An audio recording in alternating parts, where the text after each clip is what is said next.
Let's get this figured out. This road gon' give me whatever I need until I get this vision out.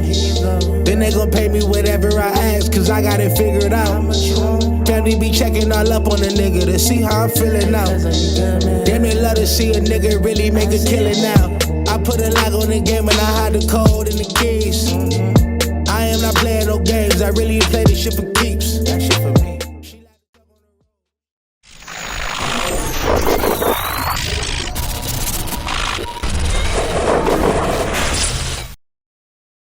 MaddenHeadz YouTube, what's going on? It is your boy, Coach DC, coming back at you today with another video. And today we're going to start a little two-part series called Evolving Your Route Tree. And so what that's going to consist of is basically showing you guys a couple little steps, to kind of, enhance, where you get certain routes and how to get those routes kind of to move and shake and get open. I hear people talk a lot about how man-to-man is so overpowering. And to me, no. Man-to-man is very suspect on this game if you do not have the corners to play it. Yeah, you can get killed out here, man, playing man-to-man if you don't have proper adjustments. If you need to know that and other things, you can always hit your boy up at CoachDC404.com and get up. Yeah, we put out some of that kind of stuff right there too. As you see my play call screen here, housed by good old Madden, and then you wonder how they cheat us. Tells you everything, how many times you call to play, the yards you get. Yeah. No wonder that guy's always standing there. But today, the part of the route tree that we're going to get into is motioning. Just motion. A lot of the times, a lot of these post routes that aren't great post routes make for better corner routes in different parts of the field.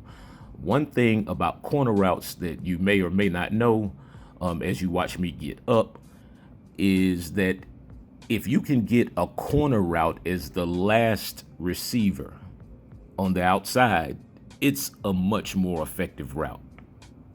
Yeah, let me say that again. If you can get a corner route as the last receiver on the outside, it can be much more effective. It does not matter whether it's man or zone. For some reason, the angles change, and also you have to consider that, like in this case, this guy is calling inside coverage.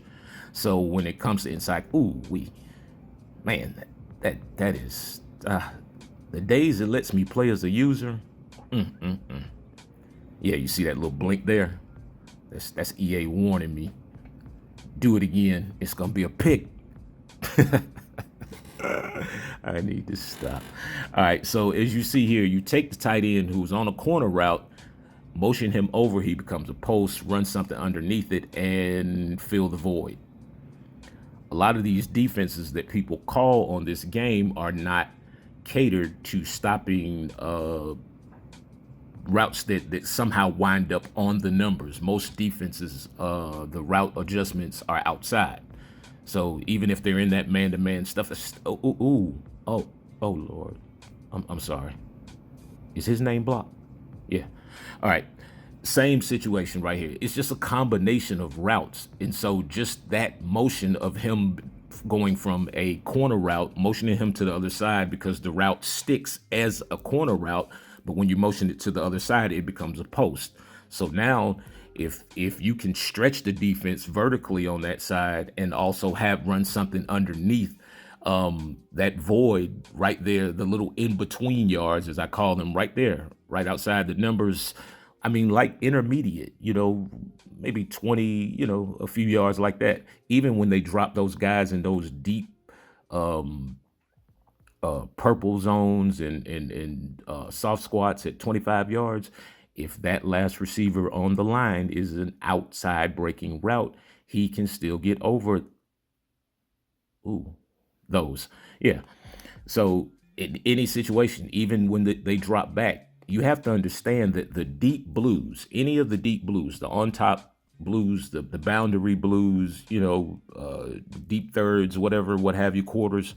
Those zones are subject to the rules. All zones are subject to the rules, but those especially. And those rules in Madden, which are kind of messed up because they said they corrected it, but they didn't. They still are subject to the rule that they have to get as deep as the deepest guy. So if you can run an underneath, maybe intermediate route and have a vertical route on that side that it's running to, like in this situation right here, I just threw it up. Yeah, like I always do. But yeah, so I'm gonna get into practice mode, show y'all some of this stuff, because if not, you will end up like this guy. Oh, let me see what, 1, 2, oh, man. Yeah, man. Y'all come on to practice mode with me, man. Shh, everybody quiet. All right, class is in session. So basically, like, you can take any play that has, like I like the plays that have those long post routes that may not always be so effective as post routes. If you can take them and somehow, based upon the formation, get that to the outside, now that becomes an outbreaking route. And as you see, man, with the right combinations, I don't care how deep they drop their zones. Zones are subject to the same rules that apply to that zone, no matter how deep the drop is. It's about the sequence that whatever draws that zone arrives in that area. I know that sounds really complicated, but it's not. What that basically means in layman's terms is, if I'm running this flat route, I have this soft squat over here, or cloud flat. This guy is actually at a 25-yard drop. But what happens is, because that the fullback or tight end who's at fullback runs off into his zone at that particular time, he has to honor him. I don't care if he's dropping at 25. He has to honor him at the time that the guy steps into his zone, into that radius that he has to react. If he's on a soft squat or cloud flat, in this case with White, the corner, he has to honor this route, even though I have him at 25. Now, if I had backed him up, it would take longer, but the flat would be wide open. So it's offset. It's pick your poison. This is football here. This is not this is Madden and football. Yeah, Google it. Yeah, at CoachDC404.com and schedule a session, and then we have a little talk about this stuff. So as you see, the outbreaking route, which was a post, which is now a corner, because of how that route breaks, you can throw the ball up the field and get the ball into that little pocket window right there, that little outside quarter, so to speak. The fact that the safety can't come down, because the safety has to honor the streak that I gave the tight end. Yeah, I like this little combo right here with the double routes. I would probably shorten the B route, but all right, just for the sake of the video, I'm gonna streak tight end. Guy goes to the flats again. Now watch how easy it is for him to just beat this guy. It's simple. Even if I don't run the tight end to the flat, that corner, even though he's in a soft squat, he still has a moment of hesitation. See, look, that moment he was like, yeah, coach, tell him about that. He got up underneath that chin strap on that one. Yeah, for real. Man, y'all ain't never been out there, man, ran across the middle, man, and as soon as you catch it and turn your head, man, that safety is like, how you doing, sir? It happened to me. And if you played receiver, tight end, running back, anything, I'm sure it happened to you. But anyway, all right, so as you see, he still gets that to that area. I click on, try to keep him in bounds, and bam. League office, sir. Monday morning. All right, so a lot of times we'll face defenses like this. I have these quarters dropped at like 25, in the soft squats are dropped at like 5 or 10 or something like that. And so even in this situation, those quarters are still subject to the zone rules. And I'm gonna prove it to you right here. Watch the quarter guy on the left and the quarter guy on the right. Watch their different reactions. The quarter guy on the left is gonna drop deep. Look at him. Bam. Right there. And so it's like you can still kind of manipulate the zones in the aspect of stretching the zones and sequence of routes, meaning the time that the routes arrive will make those guys stop to honor the zones. Look at both of them have to stop to honor the zones. I think I had that mixed up. I had the outside soft squat guys at 25. And so even at that, as you see, the quarter guy has to take the inside guy. And so even at that, he's still in a soft squat. So he's not in a turn and run. The soft squats and the cloud flats, they're kind of in that shuffle, they're kind of backpedaling sideways. Yeah. So they should not be able to run with a receiver who's in full stride. People at EA,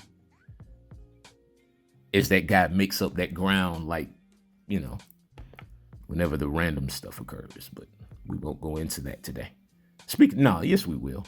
You know what I'm tired of? And y'all start sending them folks emails about this stuff.